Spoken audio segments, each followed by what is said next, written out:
එක ප්‍රේතයෙක් ඉන්නවා පිංගතුනි. එයා ඕපපාතිකව උපදිනකොටම එයාගේ ඇස් දෙක ගිනි ගන්නවා. ඒ ගින්න යාට නිවා ගන්න බෑ. දැන් ඔබේ ඇස් දෙක ගිනි ගත්තොත් ඔබට පුළුවන් වතුර ටිකක් ගහලා ගින්න නිවා ගන්න. නමුත් මේ ප්‍රේතයාගේ ඇස් දෙකේ ඇවිලෙන ගින්න නිවෙන්නේ නෑ පිංගතුනි. අකුසලයේ විසින් නැවුලුවා වූ ගින්නක්.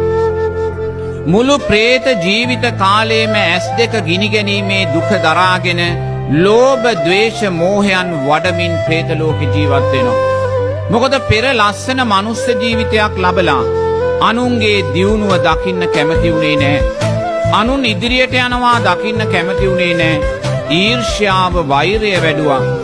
ඒ නිසාම අනුන්ගේ දියුණුව දකින්න අකමැති වුණා වූ ඇස් දෙක ගිනි ගනිමින්ම ප්‍රේත ලෝකයේ උප්පත්තිය සකස් වෙනවා පිංගතුනි. තව එක ප්‍රේතෙක් ඉන්න එයාගේ කටක් එයාට නැහැ. එයාගේ කට සමෙන් පූට්ටු වෙලයි තියෙන, කටක් නෑ පිංගතුනි. ජීවිත කාලේ මෙයාට ආහාරයක්, ජලයක් නැහැ. මුළු ප්‍රේත ජීවිත කාලෙම निराहाරෝ ප්‍රේත ලෝකෙ දුක් විඳිනවා. මොකද පෙර ජීවිතේ ලස්සන මනුස්ස ජීවිතයක් ලබලා මහා සංඝරත්නයට දෙන්නා වූ දානයන් වැළැක්වුවා. දන් දෙන්න එපා කියලා අවවාද කළා. Taman දන් දුන්නෙත් නෑ, අනුන්ට දන් දෙන්න දුන්නෙත් නෑ පිංගතුනි. මේවයි විපාකයන් ක්‍රියාත්මක වෙනකොට ප්‍රේත ලෝකයට වැටෙද්දි පිංගතුනි කටක් නැතුවයි යා උප්පත්තිය ලබන්නේ. මුළු ජීවිත කාලෙම ප්‍රේත ජීවිත කාලෙම ආහාරයක්, ජලයක් නෑ. ඒ වගේමයි අන්සතු දේ සොරකම් කිරීම නිසා ප්‍රේත ලෝකයට වැටුණ අය ඉන්නවා. ඒ අන්සතු දේ සොරකම් කරලා ප්‍රේත ලෝකයට වැටුණු ප්‍රේතයෝ ආහාර සොයාගෙන යනවා. ඒගොල්ලන්ට ලස්සන බත් පිඟානක් පේනවා. මේ බත් පිඟාන කන්න යනකොටම පිංගතුනි බත් පිඟාන අතුරුදහන් වෙලා යනවා.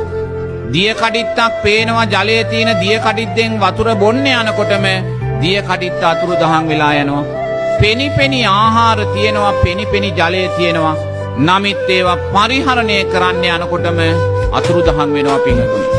ඇයි පෙර ජීවිතේ මනුස්ස ජීවිතයක් ලබලා අන්සතු දේ සොරකම් කළා.